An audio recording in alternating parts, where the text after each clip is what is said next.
उष्णकटिबंधीय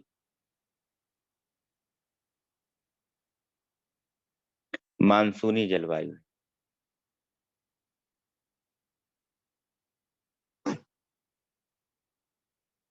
ठीक है, इंग्लिश में लिख सकते हो इंडियन क्लाइमेट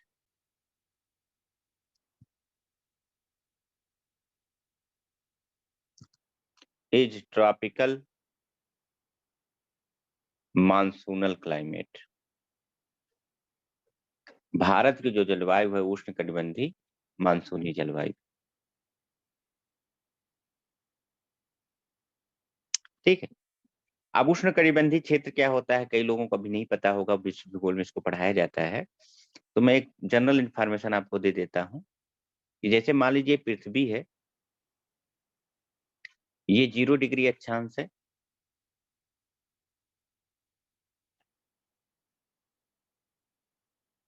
ये 23.5 डिग्री नॉर्थ है, ये 23.5 डिग्री साउथ। तो इसको इक्वेटर बोला जाता है, इसको ट्रॉपिक ऑफ कैंसर, इसको ट्रॉपिक ऑफ कैप्रिकॉर्न। भूमध्य रेखा, कर्क रेखा और मकर रेखा। ठीक है, ये आप इससे अवगत ही होंगे। तो ट्रॉपिकल रीजन जो माना जाता है वो यही क्षेत्र माना जाता है। ठीक है, 0 से 30 के बीच वाला जो क्षेत्र होता है 30 डिग्री तक ले सकते हो, उसे 23.5 डिग्री तक लेते हैं, लेकिन आप 30 डिग्री तक भी बोल सकते हो। ये जो क्षेत्र है इसको ट्रॉपिकल रीजन कहा जाता है, ट्रॉपिकल बेल्ट कहा जाता है। ठीक है, 66.5 डिग्री तक इसको टेम्परेट बेल्ट कहा जाता है। 23.5 से लेके 66.5 तक, या 30 से लेके 60 तक भी बोल सकते हो। उसके बाद वाला क्षेत्र पोलर बेल्ट के नाम से जाना जाता है। ठीक, इसको हम टेम्परेचर के आधार पर 3 बेल्ट में डिवाइड कर सकते हैं, tropical belt, temperate belt, polar belt. तो ट्रॉपिकल बेल्ट आपको कहां से मिलेगा? ट्रॉपिकल बेल्ट आपको मिलेगा 0 से 30 डिग्री अक्षांश। दूसरा बेल्ट आपको मिलेगा टेम्परेट, शीतोष्ण कटिबंधीय ताप पेटी, 30 डिग्री से 60 डिग्री अक्षांश के बीच में। और तीसरा मिलेगा पोलर बेल्ट, 60 डिग्री से लेके 90 डिग्री तक। तो भारत का अगर आप देखोगे लोकेशन, तो 8 डिग्री नॉर्थ से लेके भारत लगभग 8 डिग्री नॉर्थ के 8 डिग्री 4 मिनट नॉर्थ बोला जाता है, 37 डिग्री 6 मिनट नॉर्थ के बीच में। तो कहीं ना कहीं भारत का जो अधिकांश हिस्सा है वो ट्रॉपिकल रीजन में, इसलिए भारत की जलवायु को कहा जाता है ट्रॉपिकल। अब मानसूनल क्लाइमेट क्यों कहा जाता है, मानसूनी जलवायु क्यों कहा जाता है? क्योंकि यहाँ पर कुछ ऐसी विशिष्ट घटनाएं घटती हैं यहाँ की जलवायु में, उसके कारण से इसको मानसूनी जलवायु कहा जाता है। क्यों? एक मानसून शब्द का मतलब क्या होता है पहले समझो। लिखो, मानसून शब्द जो है, मानसून शब्द, मानसून शब्द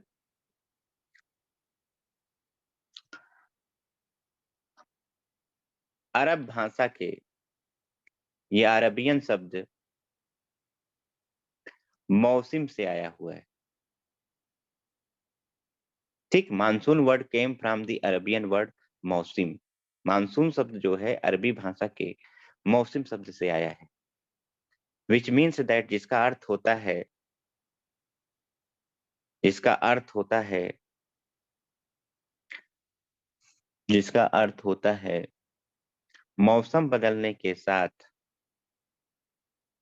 मौसम बदलने के साथ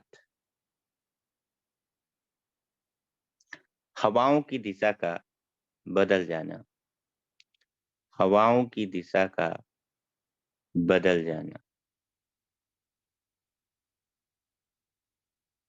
ठीक है, which means that change in direction of wind, change in direction of wind with change in season. ठीक है, तो यहाँ पर कुछ ऐसी घटनाएं घटती हैं कुछ विशेष प्रकार की, कि यहाँ पर जैसे ही मौसम बदलता है हवाओं की दिशाएं बदल जाती हैं या पलट जाती हैं। इसलिए भारत की जलवायु को मानसूनी जलवायु कहा जाता है। उष्णकटिबंधीय क्षेत्र में बदलता है, इसलिए इसको ट्रॉपिकल मानसूनल क्लाइमेट हम बोल देते हैं।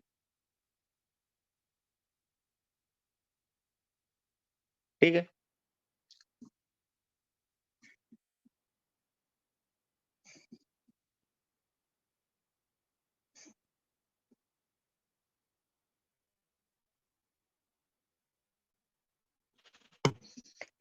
एक चीज और यहाँ समझना है, उसको आपको लिखना नहीं है, लिखना चाहो तो लिख लो, मैं समझा देता हूँ। एक होता है मौसम और एक होता है जलवायु। आप बता सकते हो क्या अंतर है दोनों के बीच में? कोई बताना चाहे? इसको इंग्लिश कहा जाता है वेदर, इसको कहा जाता है क्लाइमेट।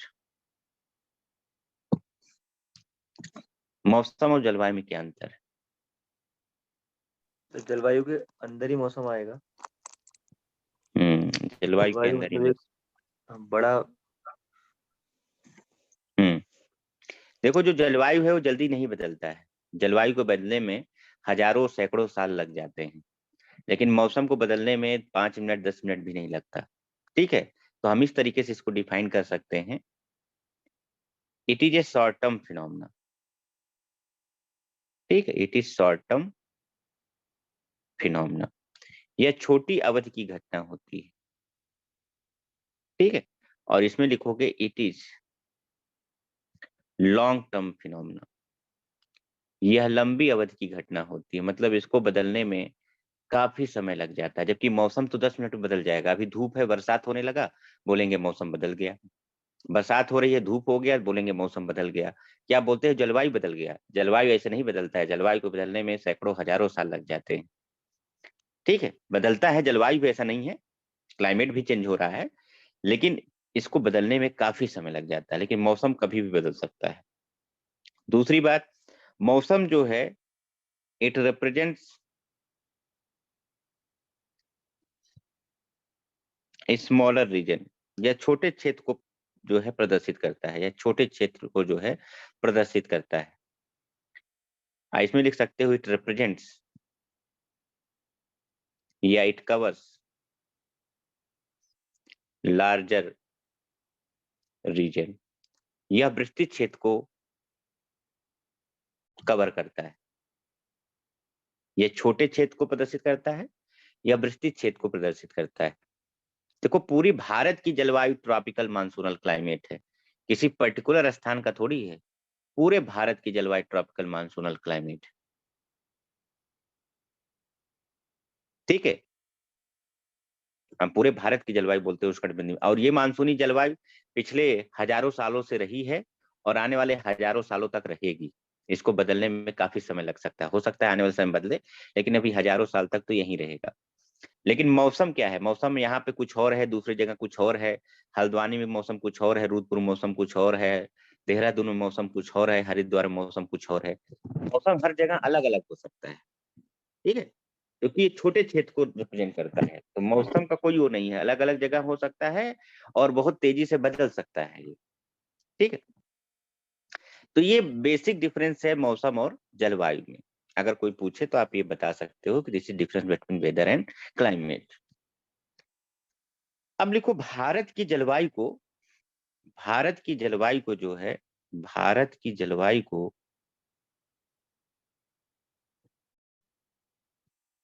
4 ऋतुओं में विभाजित किया गया है।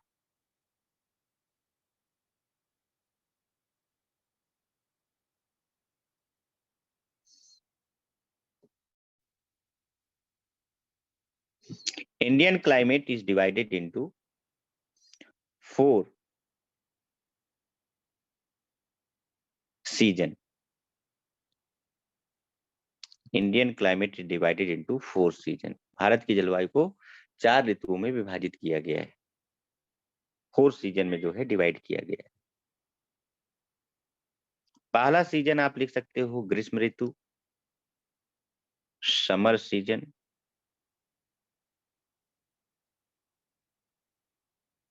ठीक है, दूसरा समर के बाद क्या आएगा? वर्षा, रेनी सीजन।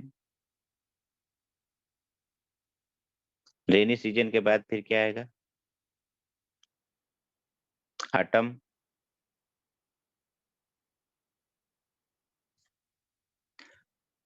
ठीक है, शरद ऋतु से बोलते हैं। और चौथा आएगा विंटर सीजन। शीत ऋतु। ठीक है, तो ये 4 ऋतुओं में हम भारत की जलवायु को विभाजित कर सकते हैं।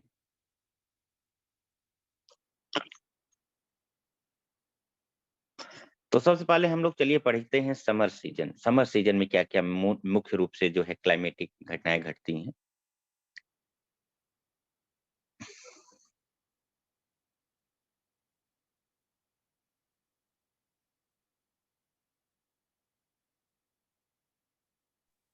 सर तो स्प्रिंग सीजन जो होता है फिर वो इस पे नहीं आता 4 सीजन्स के अंदर? नहीं, यही 4 आते हैं, शरद, शीत, ग्रीष्म, ठीक है? इसी में रख सकते हो उसको कहीं पे, बाकी यही 4 सीजन आते हैं इसमें, ठीक। तो समर सीजन में क्या होगा, देखिए समर सीजन में आपको पता है, देखिए एक चीज़ और आपको यहाँ पे जानना होगा, क्योंकि ये जलवायु का चैप्टर है, कई सारे चैप्टरों से कनेक्टेड होता है, पूरा कांसेप्ट इसी में है। ये भूगोल का सबसे कठिन चैप्टर है और समझ गए तो सबसे आसान चैप्टर है। ये 0 डिग्री है, अभी मैंने इस डायग्राम को बनाया भी था। This is a 23.5 degree north and this is a 23.5 degree south. सूर्य जो है, ये पृथ्वी का जो ये हिस्सा है, कर्क रेखा और मकर रेखा के बीच वाला ये वाला हिस्सा, यही पूरे साल पृथ्वी के सीध मतलब सूर्य के सीध में रहता है। पृथ्वी का ये वाला हिस्सा पूरे साल सूर्य के सीध में रहता है, ठीक है? आपको पता है 1 साल लगता है पृथ्वी को सूर्य के चारों ओर एक चक्कर कंप्लीट करने में। 6 महीना सूर्य उत्तरायण में रहता है। उत्तरायण का मतलब है कि यहाँ पर इस बीच में रहता है, और 6 महीना सूर्य दक्षिणायन में रहता है, इस बीच में रहता है, इसके सीध में रहता है, ठीक है? तो इस प्रकार पूरे 1 साल तक सूर्य इसी यही वाला वो हिस्सा है पृथ्वी का, जो सूर्य के सामने आता है या सूर्य के सीध में रहता है। अब इसमें भी अगर हम क्लासिफिकेशन करें, तो देखिए 0 डिग्री, 23.5 डिग्री नॉर्थ और 23.5 डिग्री साउथ, ठीक। तो मार्च मार्च के महीने में क्या होता है, ये इक्वेटर सूर्य के सीध में होता है। लगभग 21 मार्च को तो एकदम स्ट्रेट इसी के सीध में आ जाता है। मार्च के 3 महीने बाद आता है जून।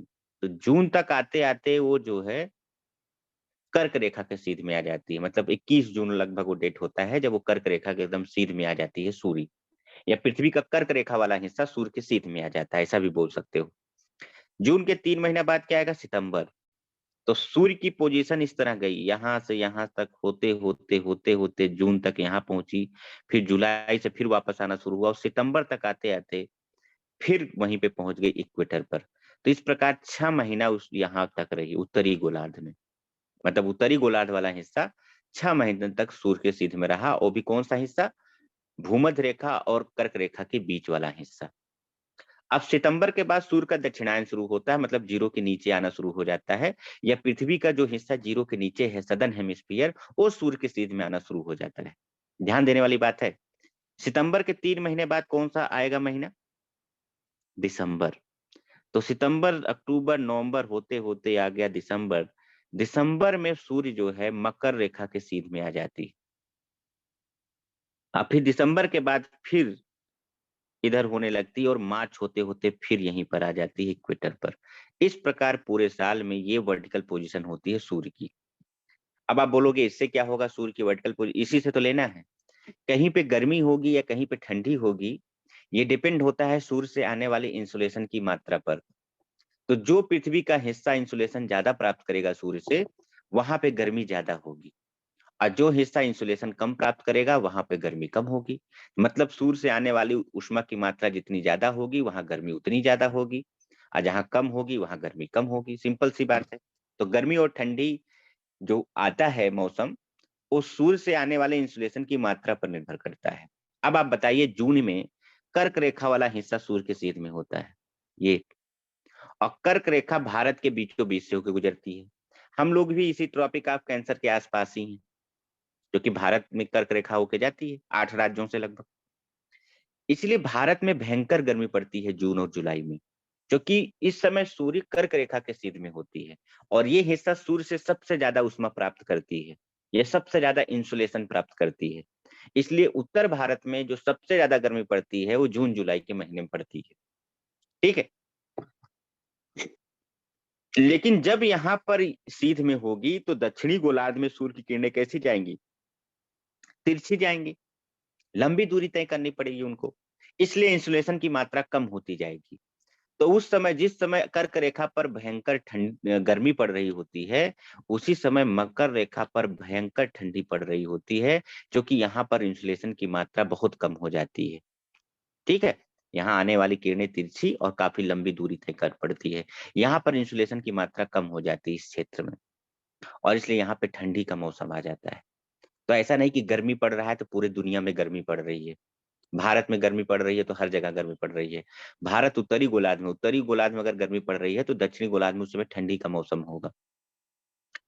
वहीं अगर हम दिसंबर की बात करें तो अभी अभी हमने पढ़ाया कि दिसंबर के महीने में सूर्य मकर रेखा के सीध में होता है, ये सबसे ज्यादा हीट प्राप्त करता है मकर रेखा, इसलिए मकर रेखा के आसपास के क्षेत्रों में भयंकर गर्मी पड़ती है दिसंबर जनवरी के महीने में। लेकिन उस समय उत्तर भारत में कर्क रेखा जो हम बात कर रहे हैं इसके आसपास, यहाँ पे सूर्य किरणें तिरछी आती हैं, काफी दूरी तय करनी पड़ती है, इसलिए इंसुलेशन की मात्रा कम हो जाती है और यहाँ पर सर्दी का मौसम आ जाता है। तो जहां पर दिसंबर जनवरी में मकर रेखा के आसपास भयंकर गर्मी पड़ती है, तो उत्तरी गोलार्ध में कर्क रेखा के आसपास भयंकर ठंडी पड़ती है। क्यों? क्योंकि सूर्य से आने वाले इंसुलेशन की मात्रा यहाँ पर इस समय सबसे कम होती है।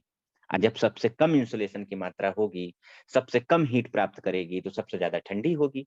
तो आपको समझ में आ गया होगा कि ऋतु आखिर बदलते क्यों। अगर आपसे पूछा जाए what are the reason behind the change of season, तो आप बताओ क्या कारण दे सकते हो। अभी इतने समय से मैं आपको क्या समझा रहा हूँ कि ऋतुओं के बदलने के क्या कारण हो सकते हैं। ये एग्जाम में कई बार क्वेश्चन पूछा गया है, तो बताइए आप क्या समझ पाए, आप क्या आंसर देना चाहोगे इसका? सीजन चेंज होने के क्या कारण हो सकते हैं? पृथ्वी का पृथ्वी का चक्कर लगाना सूर्य के चारों ओर। हाँ बिल्कुल सही, आप लिख सकते हो revolution of earth, revolution of earth around the sun. सूर्य के चारों ओर पृथ्वी का परिक्रमण, सूर्य के चारों ओर पृथ्वी का परिक्रमण। और दूसरा आप बोल सकते हो, दूसरा भी कारण इसमें एक ऐड कर सकते हो, पृथ्वी का अपने अक्ष से झुकाव, पृथ्वी का अपने अक्ष से झुकाव।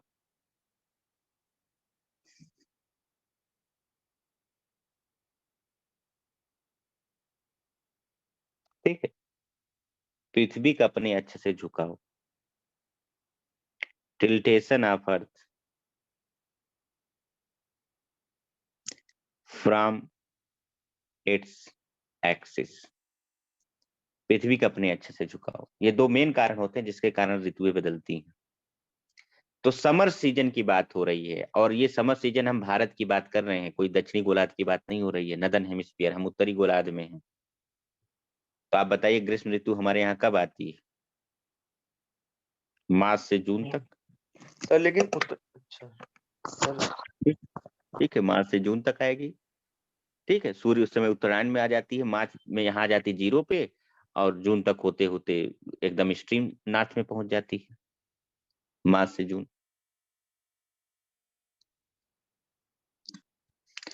तो ग्रीष्म ऋतु का जो समय होता है वो मार्च से जून तक होता है। अब एग्जाम में नहीं पूछा जाता है कब होता है, अब इतना भी आसान क्वेश्चन थोड़ी पूछा जाता है, तो कोई भी टिक कर देगा। ठीक है, अब देखना क्या है, देखिए यहाँ पर एक चीज और आपको समझना है कि तापमान और प्रेशर में इनवर्स रिलेशनशिप होता है। जहां पे तापमान ज्यादा होगा वहां पे दाब क्या होगा, कम होगा। ठीक है, तो लिखो इस समय ग्रीष्म सर ऋतु क्यों होता है? सर जैसे पूरे देश में तो उत्तरायण जनवरी में मनाया जाता है ना, इसका मतलब कि सूर्य उत्तरी गोलार्ध में प्रवेश कर चुका है जनवरी में। जनवरी में नहीं तो, तो जनवरी अभी में नहीं, जनवरी को सूर्य जनवरी में उत्तर की तरफ मूव करना शुरू कर देता है। इसका मतलब ये नहीं कि उत्तरी गोलार्ध में पहुंच जाता है, रहेगा दक्षिणी गोलार्ध में वो। दक्षिणी में ही रहेगा, लेकिन उसका टेंडेंसी अब उत्तर की ओर रहेगा। जनवरी से होके मार्च तक 0 पे आ जाएगा और फिर जून होते होते वो आ जाएगा कर्क रेखा के सीध में। लगातार इसका जो है मूवमेंट जो रहेगा नॉर्थ में रहेगा लगातार। ठीक है, लिखो इस समय सूर्य, यार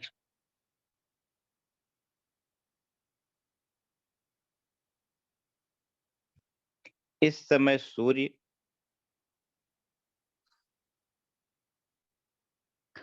उत्तरायण में होता है।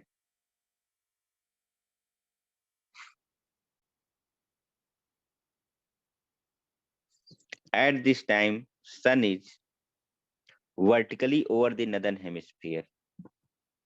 At this time, sun is vertically over the northern hemisphere.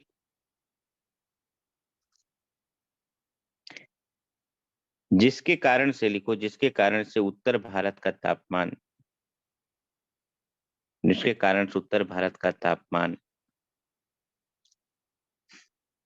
बढ़ने लगता है। Due to which temperature of North India increases. जिसके कारण उत्तर भारत का तापमान क्या होने लगता है, बढ़ने लगता है। भारत के उत्तरी पश्चिमी भाग में अधिक तापमान के कारण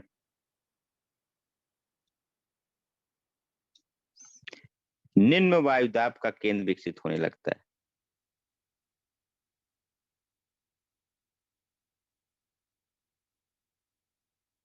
तापमान के कारण निम्न वायुदाब का केंद्र विकसित होने लगता है। ठीक है, at the north west part of India due to high temperature low pressure belt is created. Due to high temperature low pressure belt is created.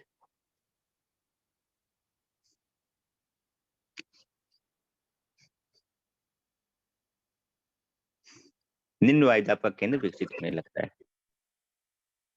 लिखो इस समय उत्तर भारत के मैदानी क्षेत्रों में, उत्तर भारत के मैदानी क्षेत्रों में गर्म एवं शुष्क पवन चलती है। गर्म एवं शुष्क पवन चलती है जिसे लू के नाम से जाना जाता है। इस समय उत्तर भारत के मैदानी क्षेत्रों में गर्म एवं शुष्क पवन चलती है जिसे लू के नाम से जाना जाता है। At this time warm and dry wind blow in northern hemisphere, या इन देखो eight this time warm and dry wind blow in northern great plain region of India. Northern hemisphere मत लिखना, northern great plain region of India, that is called लू, जिसे लू के नाम से जाना जाता है। हिंदी में भी लू लिखोगे, इंग्लिश में भी। जैसे उत्तर प्रदेश, ठीक है, उत्तर प्रदेश, राजस्थान, बिहार, यहाँ पर इसको लू कहा जाता है क्योंकि ये सब मैदानी क्षेत्र में है। लेकिन इसी गर्म और शुष्क पवन को वेस्ट बंगाल में काल बैसाखी कहा जाता है। लिखो, इसी गर्म एवं शुष्क पवन को वेस्ट बंगाल में काल बैसाखी कहा जाता है। This warm and dry wind is called काल बैसाखी। काल बैसाखी, इस गर्म एवं शुष्क पवन को पश्चिम बंगाल में काल बैसाखी कहा जाता है। असम में इसे बोडो चिल्ला के नाम से जाना जाता है। In Assam it is called Bodo Chilla. Assam में इसे बोडो चिल्ला के नाम से जाना जाता है। असम में इसे बोडो चिल्ला के नाम से जाना जाता है। In Assam it is called Bodo Chilla. Assam में इसे बोडो चिल्ला के नाम से जाना जाता है।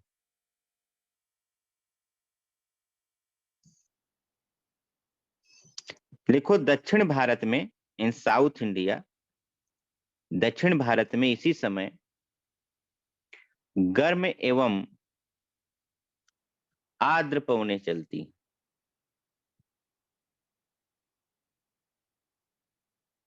समुद्र से नजदीकी होने के कारण गर्म एवं आर्द्र पवनें चलती हैं, समुद्र से नजदीकी होने के कारण। In south India at this time warm and moist wind, warm and moist wind, क्योंकि समुद्र पास में है तो थोड़ी बहुत नमी मिल जाती है। और उत्तर भारत समुद्र से काफी दूर है, उत्तर भारत के जो मैदानी क्षेत्र हैं तो सागर से काफी दूर है, तो वहां नमी मिल नहीं पाती ज्यादा।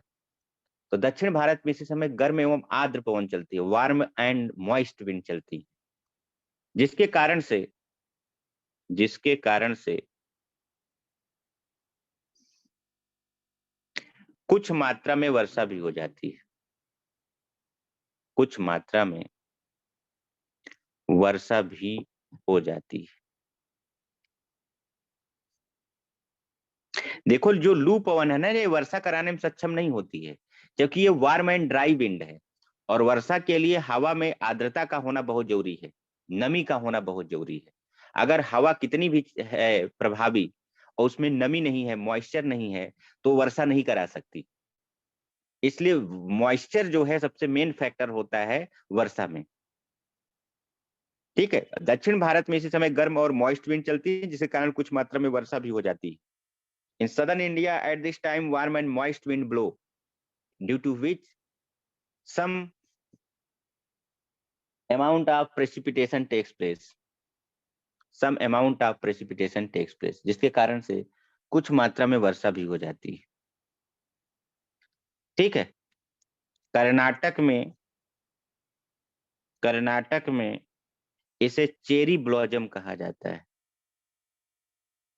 हिंदी में भी ये लिखोगे चेरी ब्लॉजम, कर्नाटक में इसे चेरी ब्लॉजम कहा जाता है। और यह जो है कॉफी के फसल के लिए बहुत अच्छी मानी जाती है। It is very good for the coffee plantation, क्योंकि इसमें थोड़ा बहुत वर्षा भी हो जाती है ना, प्लांटेशन, यह कॉफी के फसल के लिए काफी अच्छी मानी जाती है। अरे आम्र वर्षा यही होती है क्या, अलग होती है वो? अरे भाई पहले जो लिखा रहे हैं उसको लिखो ना। कर्नाटक में से चेरी ब्लॉजम कहा जाता है, जो कॉफी के फसल के लिए काफी अच्छी होती है। तमिलनाडु और केरल में इसे मैंगो सावर या आम्रवृष्टि कहा जाता है।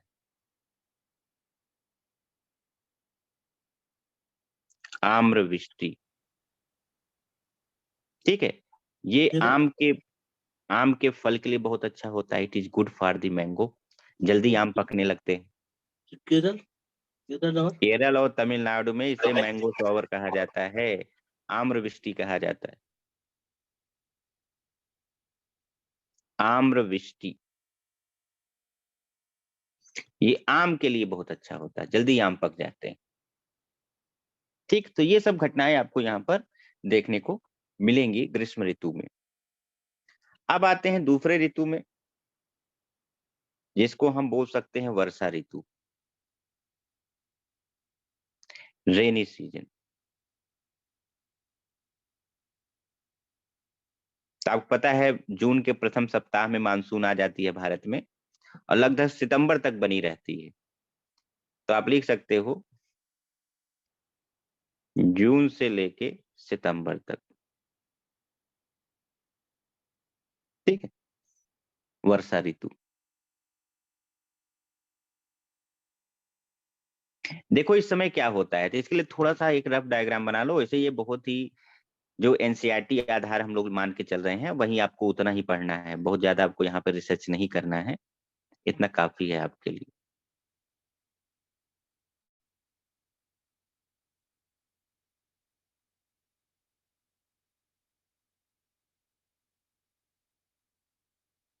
ठीक है,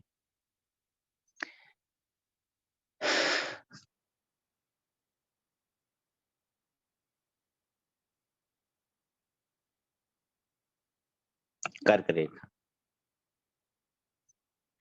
अब देखिए होता क्या है कि जून के महीने में आपको पता है कि सूर्य किसके सीध में आ जाता है, कर्क रेखा के सीध में आ जाता है। बहुत भयंकर गर्मी यहाँ पड़ना शुरू होती है।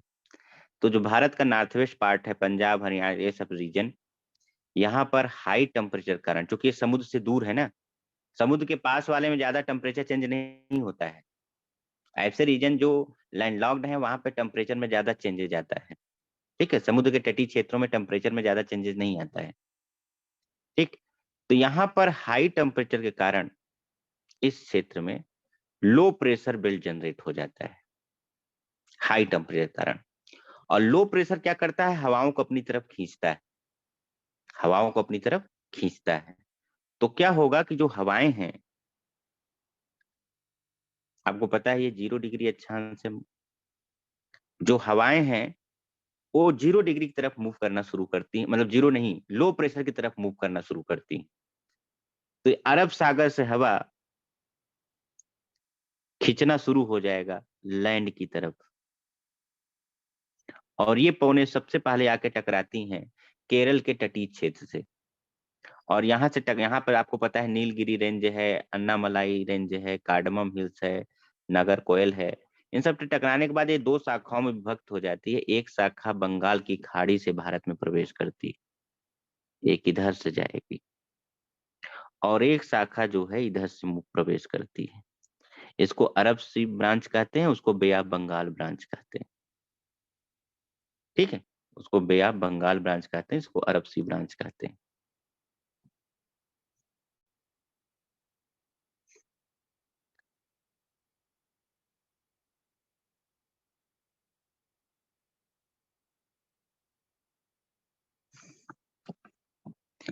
अब आप बताओ ये पवन किस डायरेक्शन से आ रही है? जिस डायरेक्शन से पवन आती है वहीं उसको नाम दिया जाता है दक्षिण पश्चिम। दक्षिण पश्चिम, बिल्कुल सही, साउथ वेस्ट। जिसको कहा जाता है साउथ वेस्ट मानसून विंड,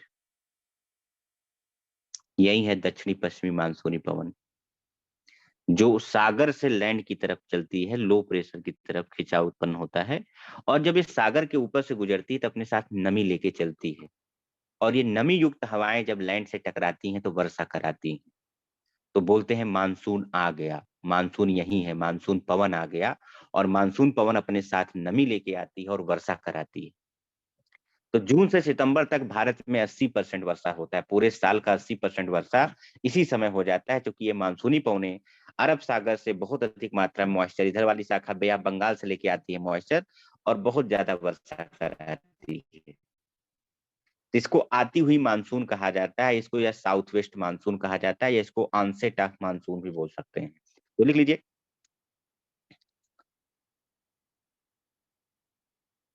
आप ये डायग्राम जरूर बनाओगे। सर ये पवन उच्च वायुदाब से निम्न वायुदाब की ओर बढ़ेंगी। हाँ, हवाएं हमेशा उच्च दाब से निम्न दाब की तरफ ही चलती हैं। हवा हमेशा हाई प्रेशर से लो प्रेशर की तरफ मूव करती है। देखो इस समय भारत में, या इस समय भारत के उत्तरी पश्चिमी भाग में निम्न वायुदाब का केंद्र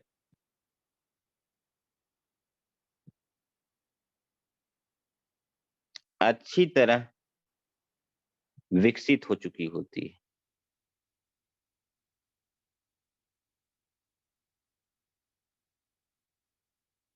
At this time, northwest part of India, in this time, yeah, at this time, northwest part of India, well developed low pressure belt has been created. Northwest part of India, low developed या well developed low pressure belt are created, या has been created भी लिख सकते हो।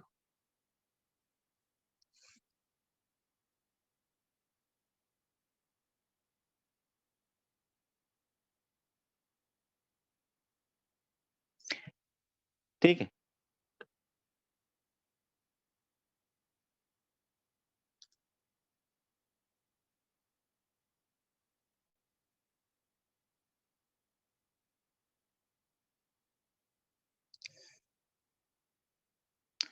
और हवाएं लिखो, और हवाएं सागर से स्थल की ओर चलना प्रारंभ कर देती हैं। And winds starts moving from ocean to land. सागर से स्थल की ओर चलना प्रारंभ कर देती हैं। इस पवन को दक्षिणी पश्चिमी मानसूनी पवन कहा जाता है। This wind is called south west monsoon wind. इस पवन को दक्षिणी पश्चिमी मानसून पवन कहा जाता है। लिखो, ये पवनें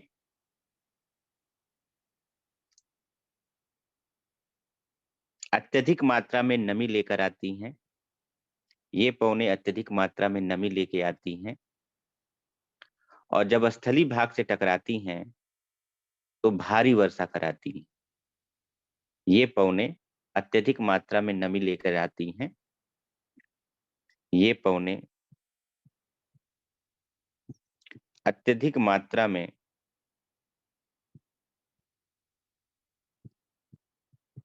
नमी लेकर आती हैं और स्थल से टकराने के बाद भारी वर्षा कराती हैं।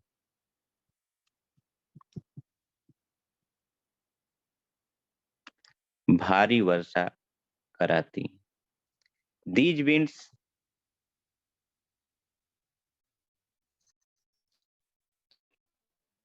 keep moisture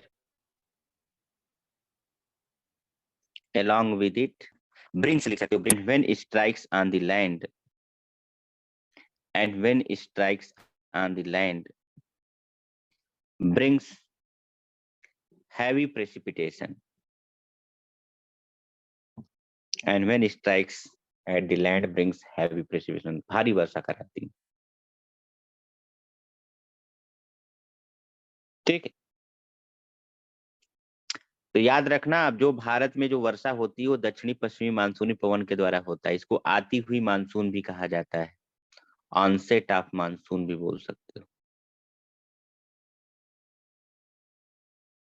जब तक ये प्रभावी रहेंगी तब तक भारत में वर्षा होता रहेगा अच्छे मात्रा में। तो जून, जुलाई, अगस्त, सितंबर तक ये पवनें प्रभावी रहती हैं। इसलिए भारत में अधिकांश जो वर्षा होता है, लिख लो, भारत में 80% लगभग वर्षा इन्हीं मानसूनी पवनों के द्वारा होता है। भारत में 80% वर्षा इन्हीं मानसूनी पवनों के द्वारा होता है। More than 80% rainfall in India takes place by this wind. By this wind. Bharat में 80% से ज्यादा वर्षा इन्हीं पवनों के द्वारा होता है। More than 80% rainfall of India takes place by this wind.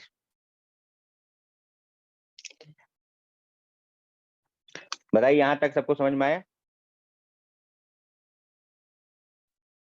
Yes sir. हाँ, यस सर।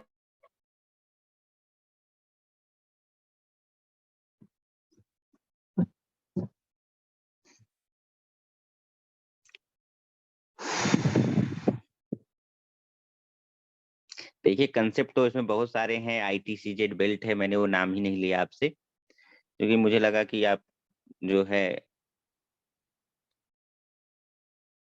उतना ज्यादा ले जाने की जरूरत नहीं है। एक्चुअली में ITCZ बेल्ट इसको बोलते हैं, inter tropical convergence zone belt, जो शिफ्ट होकर कर्क रेखा के आसपास आ जाती है। लो प्रेशर बेल्ट होता है वो, इसलिए यहाँ पर लो प्रेशर बेल्ट जनरेट हो जाता है और हवाएं सागर से स्थल की ओर मूव करना शुरू कर देती हैं। लो प्रेशर की तरफ जाएंगी ना हवाएं, और भारी मात्रा में क्या कराती हैं? वर्षा कराती हैं।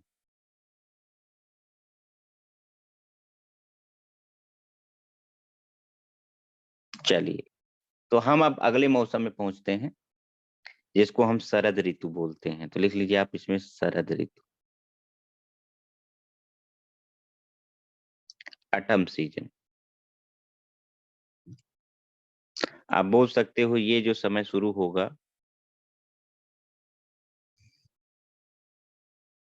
ठीक है, अक्टूबर, नवंबर, ठीक है, अक्टूबर नवंबर तक का आप समय बोल सकते हो, 2 से 3 महीना, या दिसंबर के 15 दिसंबर तक ले सकते हो, शरद ऋतु का समय होता है।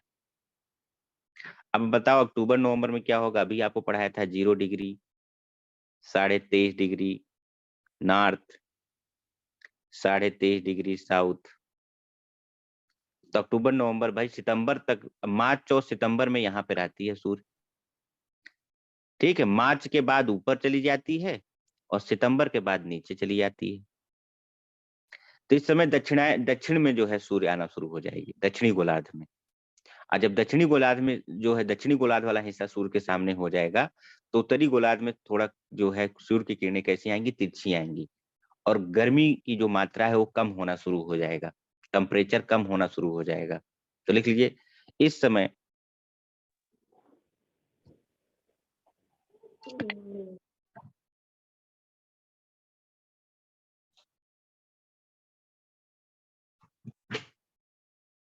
देखो, इस समय सूर्य का दक्षिणायन होता है,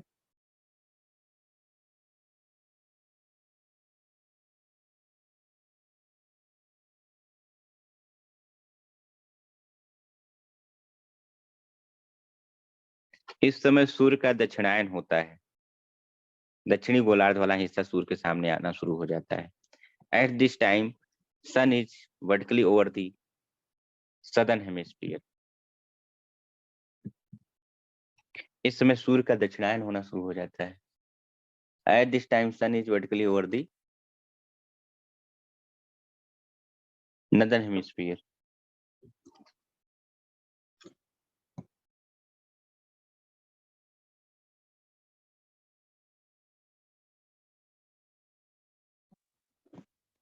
ठीक है, जिसके कारण से लिख सकते हो, जिसके कारण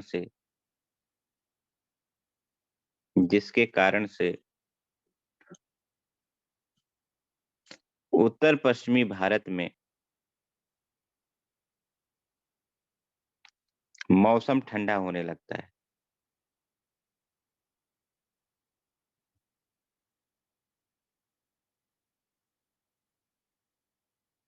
due to which in northern part of India temperature decreases. Due to which in northern part of India temperature decreases. ठीक है,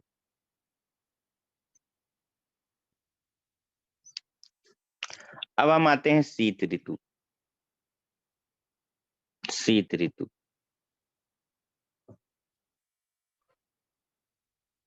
विंटर सीजन।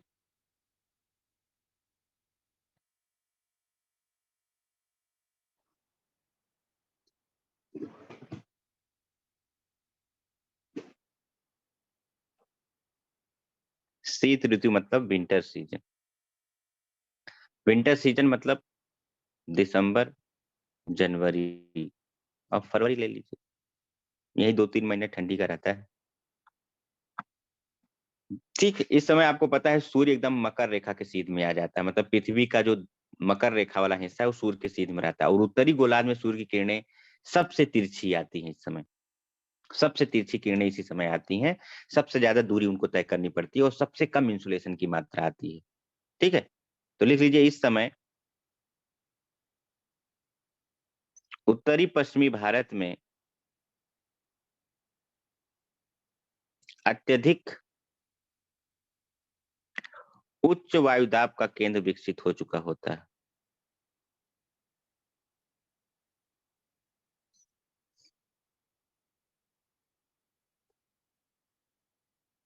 इस समय उत्तरी पश्चिमी भारत में अत्यधिक उच्च वायुदाब का केंद्र विकसित हो जाता है। क्यों? तापमान कम होने के कारण। तापमान कम होने के कारण, तापमान कम तो दाब ज्यादा। At this time in north west part of India high pressure belt generated due to less temperature या due to low temperature. High pressure belt is generated. उच्च वायुदाब का केंद्र विकसित हो जाता है।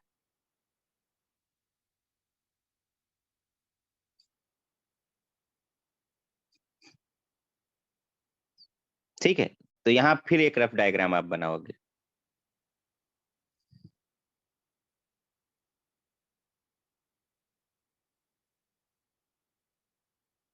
ये डायग्राम से ही आप समझ पाओगे, बाकी तो कंसेप्ट बहुत ठीक है।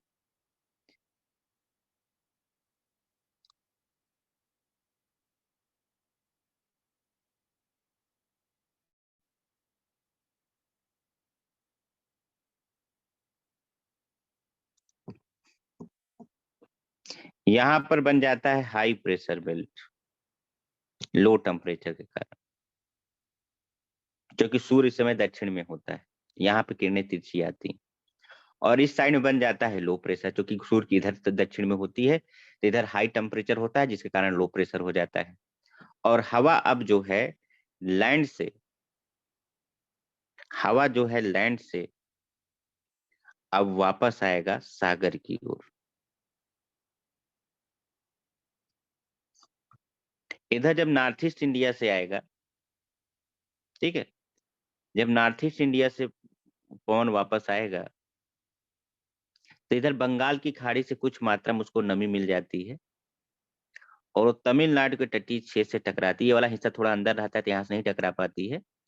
तमिलनाडु के तटीय क्षेत्र से कुछ मात्रा में आके टकरा जाती है। ये है बंगाल की खाड़ी, बे ऑफ बंगाल, और ये है अरब सागर। ठीक है, तो आप देखो मौसम बदला, हवा की दिशा ही बदल गई, इसलिए भारत की जलवायु को मानसूनी जलवायु कहा जाता है। अभी जस्ट उल्टा हवा चल रहा था वर्षा में, वर्षा ऋतु में, और शीत ऋतु में देखिए डायरेक्शन ही बदल गया, एकदम उल्टा हो गया। अब स्थल से सागर की ओर चल रहा है, हाई प्रेशर से लो प्रेशर की तरफ विंड चलती है ना, हाई प्रेशर से लो प्रेशर। तो आप बताइए इस पवन को क्या नमी मिल पाएगी? नमी की मात्रा कम हो जाएगी, जो कि स्थल से आ रही है, इसलिए वर्षा कराने में उतनी ज्यादा सक्षम नहीं होती। तो आप बताओ ये पवन किस डायरेक्शन से आ रही है? जिस डायरेक्शन से पवन आती है वही नाम दिया जाता है इसको, उत्तरी, पूर्वी, पूर्वी, नॉर्थ ईस्ट। इसको नॉर्थ ईस्ट मानसून विंड कहा जाता है, उत्तर, या इसको हम बोलते हैं रिट्रीटिंग ऑफ मानसून, मानसून का वापस जाना। रिट्रीटिंग ऑफ मानसून भी आप इसको इंग्लिश में बोल सकते हो। मानसून का क्या जाना? वापस लौटना, retreating of monsoon.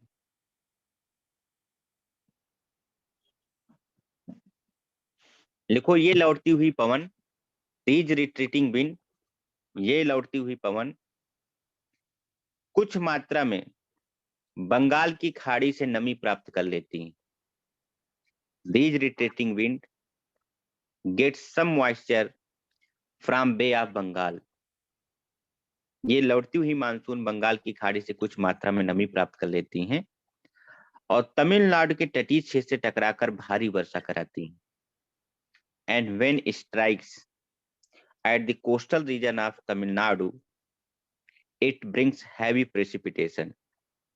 When it strikes at the coastal region of Tamil Nadu, it brings heavy precipitation. और जब तमिलनाडु के तटीय क्षेत्र से टकराती हैं तो भारी वर्षा कराती हैं। और तमिलनाडु के तटीय क्षेत्र को कोरोमंडल कहा जाता है, सबको पता होना चाहिए, बहुत इंपॉर्टेंट है। और केरल के तटीय क्षेत्र को मालाबार कहा जाता है। तो कोरोमंडल पर काफी ज्यादा वर्षा होती है। बाकी ये जो लैंड से जा रही है यहाँ पे वर्षा नहीं करा पाएगी, क्योंकि इसके पास नमी है ही नहीं। मॉइस्चर होना चाहिए ना हवा में, तब तो वर्षा कराएगी। तो यहाँ से एक प्रश्न बनता है कि भारत का वो कौन सा, भारत का एकमात्र ऐसा क्षेत्र है तमिलनाडु का तटीय क्षेत्र, एकमात्र ऐसा क्षेत्र है भारत का जो गर्मी की तुलना में ठंडी में ज्यादा वर्षा प्राप्त करती है। यहाँ पर फ्लड जब आता है ना तमिलनाडु में, तो जनवरी और दिसंबर में फ्लड आता है। बाकी जगहों पे जुलाई अगस्त में आएगा फ्लड, यहाँ पे दिसंबर जनवरी में फ्लड आता है। और ये बहुत ही पॉपुलर क्वेश्चन यहाँ से बनता है, तो लिख लीजिए, तमिलनाडु का तटीय क्षेत्र भारत का एकमात्र ऐसा क्षेत्र है, coastal region of Tamil Nadu Bharat का जो है तमिलनाडु का तटीय क्षेत्र, coastal region of Tamil Nadu is the only region of India which receives more rainfall in winter season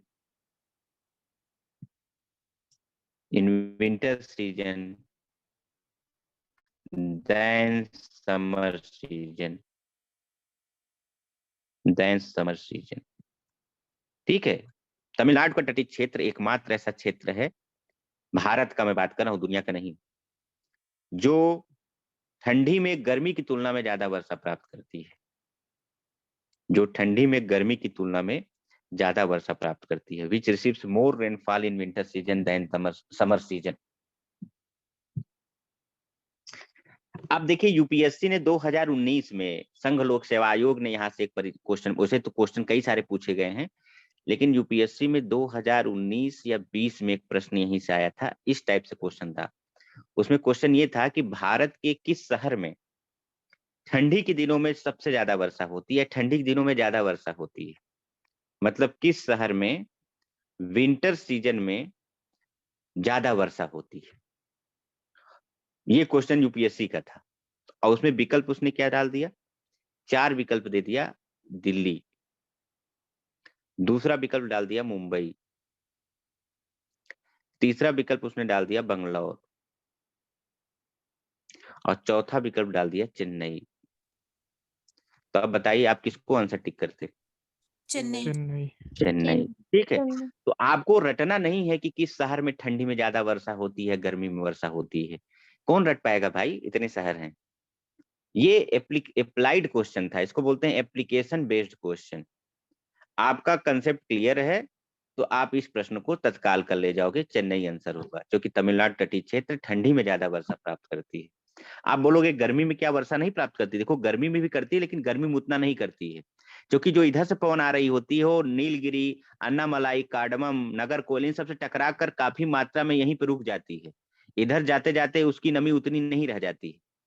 ठीक है, तो गर्मी में होती है, लेकिन ठंडी में ज्यादा वर्षा होती, क्योंकि इधर से लौटती हुई पवन जो है बंगाल की खाड़ी से नमी करती है प्राप्त, और सीधा आके तमिलनाडु के तट से टकराती है, तो यहाँ कोई रुकावट तो है नहीं, वो सीधा आके टकरा रही है, इसलिए यहाँ पे नमी की मात्रा ज्यादा होती है, वर्षा ज्यादा हो जाती है। यहाँ पे क्या होती है, इन पर्वतों से टकराने के बाद इधर तो वर्षा ज्यादा हो जाती है, और जब पर्वत के उस पार जाती है तब तक नमी की मात्रा कम हो चुकी होती है, मॉइस्चर कंटेंट कम हो जाता है, इसलिए वर्षा ही नहीं हो पाती उतनी ज्यादा। तो पर्वत जो है ना, ये हवा को रोककर वर्षा कराने में बहुत ज्यादा सक्षम होते हैं।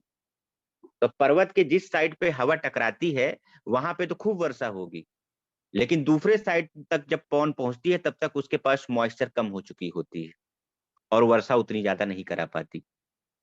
ठीक है, तो ये चीजें यहाँ पर आपको जानना है। तो आज के क्लास में हम लोग केवल यहीं तक पढ़ेंगे, और इसको आप अच्छे से रिवीजन कर लेना, मैं इस वीडियो को शेयर भी कर दूंगा। तो मैंने आपको यहाँ पर एक कंसेप्ट बताया भारत की मानसून के बारे में, और मानसून शब्द क्यों लिया गया, क्योंकि आप खुद देखिए जैसे मौसम बदला, हवा का डायरेक्शन बदल गया, आती हुई मानसून को साउथ वेस्ट मानसून कहा जाता है, लौटती हुई मानसून को नॉर्थ ईस्ट कहा जाता है। ये भी एग्जाम में कई बार पूछा गया है, ये डायरेक्शन आप याद करना, लौटती हुई को क्या बोलते हैं, आती हुई को क्या बोलते हैं। और डायरेक्शन हम किसको देते हैं, जिस दिशा से पवन आती है, जहां से जनरेट होती है वही डायरेक्शन लिया जाता है। ठीक है, तो चलिए आज की क्लास में इतना ही रखते हैं, बाकी हम लोग नेक्स्ट क्लास में मिलेंगे। Thank you sir.